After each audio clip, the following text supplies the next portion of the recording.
Yeah, Steve, like the time you beat Megan Fox at swing ball.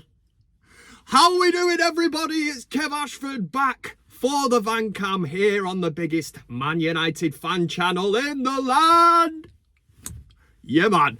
This is the United Stand, and this is your preview of Manchester United against Sheffield United. And on the back of, shall we say, an unconvincing performance against Coventry, I failed to see what we actually bring into this game now. Man United almost stumbling towards the end of the season, and it will show something. We need to see what these players are about now.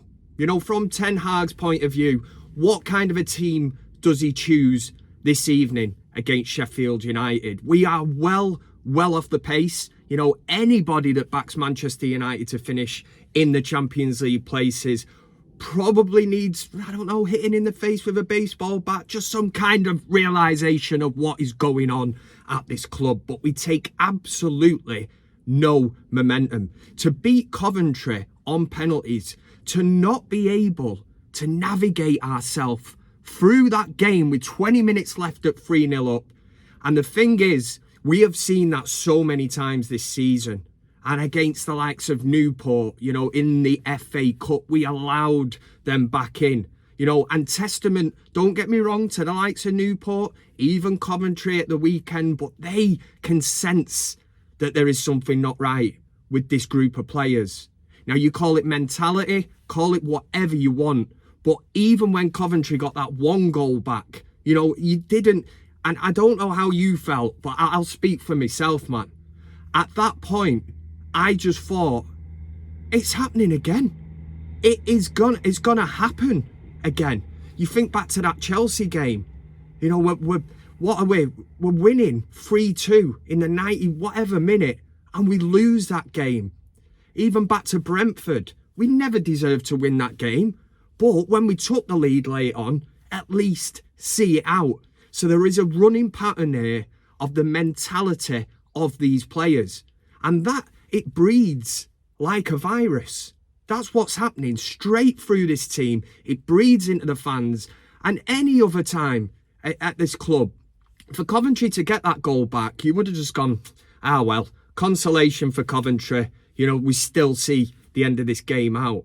But this group of individuals, this group of players that just live off moments, we never control games, we never dictate the passage of play. We do not control the midfield area. And I always say this on the fan forums, that the midfield area is the vital place. This is if you've got the right players in, a Kobe Mainu, whoever United look to sign in the summer, because it's becoming glaringly evident that the likes of a Casemiro and an Eriksen, yes, they can come on at certain stages of a game, but we're never in that moment, that point where we can actually bring a player on like that to try and control and see out a game. And I'm absolutely fed up with it. And it's probably the reason that a lot of United fans come away from Wembley, come away from the fact that we'd won on penalties. And I'm going to say it, man, slightly embarrassed. Embarrassed is the word. We should have never found ourselves at that point where we had to be subjected to extra time and then win on penalties. And I think the fact that a lot of the players didn't run over Rasmus Højlund when he scored it, it's nothing personal on Rasmus, you know, he enjoyed the moment, fair enough, but I think the fans can see through that, and even some of the players to an extent, I think, you know, they were thinking, bloody hell, we've just made hard work of that, and they will know what the supporters will be thinking as well. Yes, we want to celebrate the fact we're in an FA Cup final. But for me, it is the small fact that it is Manchester City in that final. And I think any supporter will look and think, well, if we're going to play anything like that, it could be very, very embarrassing on the 25th of May at Wembley for the second year in a row a Manchester derby. What does it say about Erik Ten Hag? You know, Erik Ten Hag in his press conference has come out. He's come out fighting. I don't expect what fans think he's going to do or what he's going to say. He's come out on the front foot. He's obviously clearly not happy about what the press have wrote, but, you know, it is facts. You know, a lot of what I have read probably sums up the way I'm feeling. So Erik ten Hag really is deflecting. You would expect that from a manager on the front foot, siege mentality, coming out fighting, you know, trying to make facts about, you know, the fact that we've come to another FA Cup semi-final, FA Cup final, second year in a row. But I think it's the fact of who we're playing, and we know that we cannot play anything like that last week in an FA Cup final against Manchester City, because it's going to be embarrassing. But for me now, Erik ten Hag has come out. He's talking about the injuries, which have been horrific, and I've used that in defence of Erik ten Hag this season. The injuries have been shocking. You know, even going into the FA Cup semi-final, you hear that Amrabat's been injured, Big Willie Kambala injured as well, Mason Mount.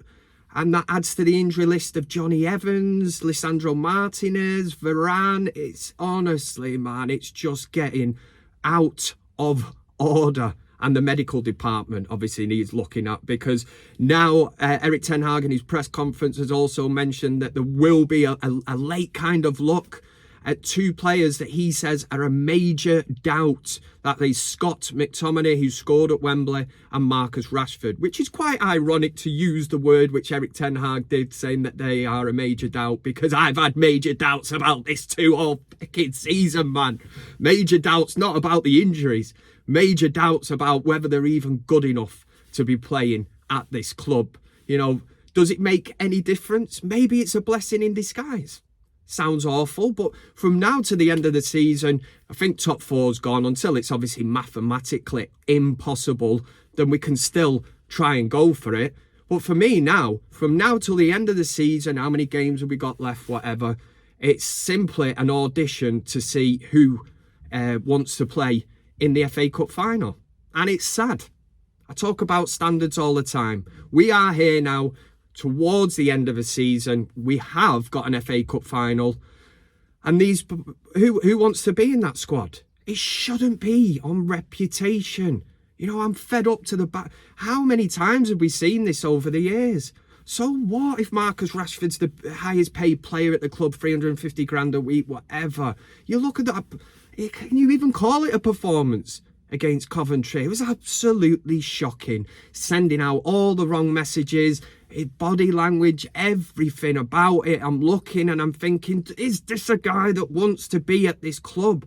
You know, there is major issues. You've got Garnacho being brought off.